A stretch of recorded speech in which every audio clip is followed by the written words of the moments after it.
Mombasa. Nyasi maralam ni ringre jafwambo Dickens wasonga dhi nyime boma ma Kisumu motelo ne iko mare odiochieng' makiny.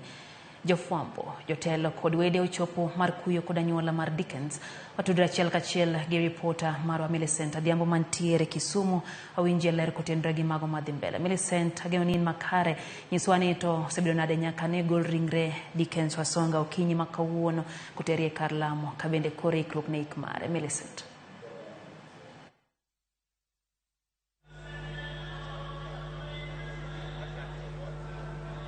Pero kamana inya Lydia, achiel kachiel kwa wuoke kanisa mar St. Stephen's Cathedral Lesike mayudore kar dak ma Milimani kuma chenro mar kowo jafwambo mosenindo Dickens wasonga mane ndiko ne The Star newspaper dhi e nyime kuma ne ogole e kar kano ringre mar kwe funeral home mayudore Ramogi Odinga. Kaendi wan kod anyuola osiepe kod jotije wetene kata jofwambo wetene mochopo kaendi ma bende wadwa ni walosgo mondo ginyiswa ni to odiochieng' ma kawuono chenro chalo nade mar kowo jafwambo mosenindo Dickens kaachiel kod weche ma ogik ma ginyalo pare godo. Machiegni ahinya bro chako kodi kaka osiepne kendo jafwambo wadgi mane chiegni kode ahinya. Nyalo paro Dickens kod ang'o to chenro mar kowe chalo nade? Mokwongo milian iluonga ni Justice Ochieng'. Ane jakom ma chenro mar iluongo gi dho ngere ni funeral committee ma Kisumu mapango iko mar osiepwa kendo koligwa Dickens wasonga. Dickens ka nyalo wuoyo kuome, Dickens ne en osiepna kabisa kendo ne en ng'at man gi chir kendo ne en ng'at man gi teko kendo ne en ng'at ma kawo position ma kokawo position ni timo gimoro kama to ni time kaka owache no. Plan man en godo machalo kamano emomiyo ne oyiere kaka jakom mar Kisumu Journalist Network kendo wa regret ahinya ni kapok ne obet bade kom mondo chak tiyo ne jo media ma Kisumu to Nyasaye koro kawe.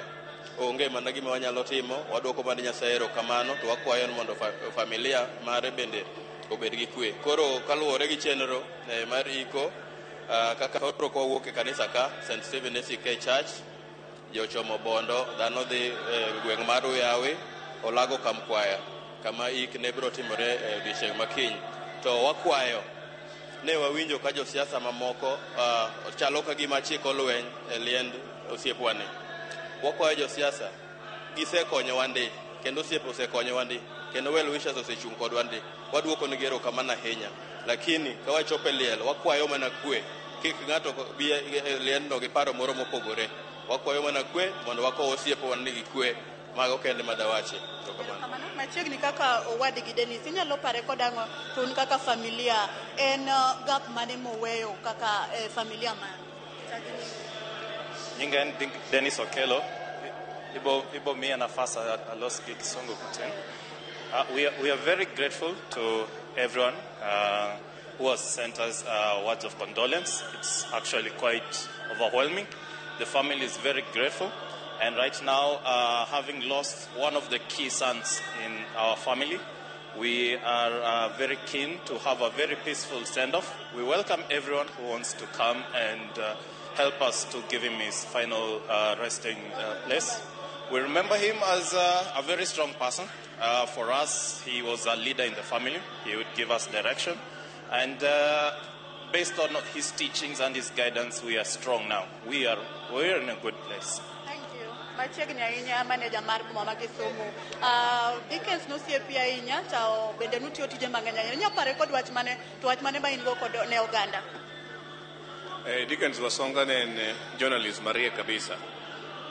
Anyalo pare nikech Dickens ne en my private media advisor ma weche mineno mag mondike weche city gi nondiko gi mang'eny. Kata mana draft plan marwa en mana miye ondiko articles makala par makada kana adhi bura Addis Ababa to nitie bwana mano wa South Africa mano tiyo gi ndiko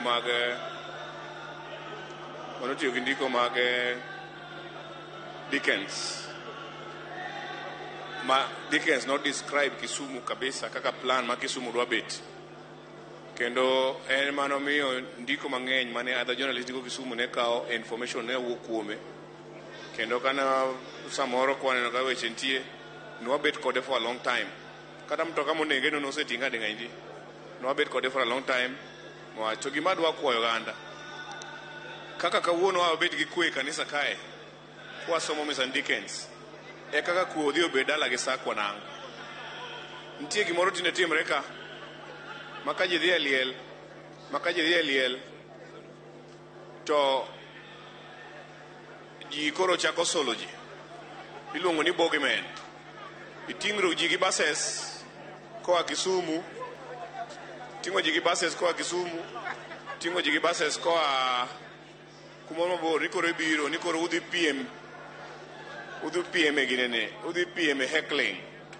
Ni ng'ano mane josiasa makiny biro ywago Dickens. Wach mar piem ni ting'o ji mang'eny makia dhi heckle ng'ato dhi goni koko. Isolo yudhe gi buses koa Kisumu, dhi liero e kor mtoka.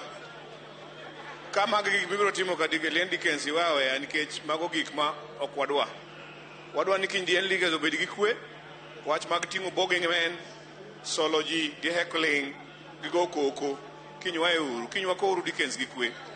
Josiasa ae uru wach mag solo ji, kaka sani onyi jomoko koro solo buses Kisumu mar ting'o jok ma kata ne gikia Dickens gidhi Kisumu, gidwa dhi go nango, gidhi ketho go liel kuno kiny. Ae ure gik manonogo, mago iluongo Kisumu ni primitive activities mawa engage. Kiny kibiro ywago Dickens, komi thuolo tiloso tuywago Dickens wadhi dala. Ok ni ka ng'ato wuok to koro kam tiyo lieri mtoka mang'eny kia ng'ono kia ni security kia gik manono gi heckling. Wae gigo. Erokamano. Mana kamano nyakwara Ramogi, Lydia, mano e moko kuom paro kod ote mag kuyo kod lit ma okow godo mosenindo Dickens, ma bende ka ji owuok kaendi tidhi tere nyaka e dala gi Bondo. Kaka ineno no, mano gari moting'o ringre mosenindo Dickens Wasonga, ma bende kaendi wuoth dwa chakore achiel kachiel katere nyaka e dala gi kumibo kowe odiochieng' makiny e Bondo Uyawi. Ma bende gi thuolo ni ineno ka ji kore familia osebet kanyo, kama obet mbele kanyo en minode kaachiel kod min gi kaachiel kod familia mamoko. En lit kod kuyo ne jofwambo kaachiel kod anyuola mar Dickens, ma kawuono ko ng'atno magiparo kaka jal mane ohero ji duto kendo ne on machiegni mar konyo oganda duto. Ka kamano taduoko ni e studio mondo idhi nyime kod weche manyien mamedo tuche mesawa mar keyo weche. Lydia, an kuomi. Rokano Millicent Dhiambo nyakrom ga jong mano kanyo en kopo mar Dickens Wasonga, kabende mano en kopo mar Denyaki gwego.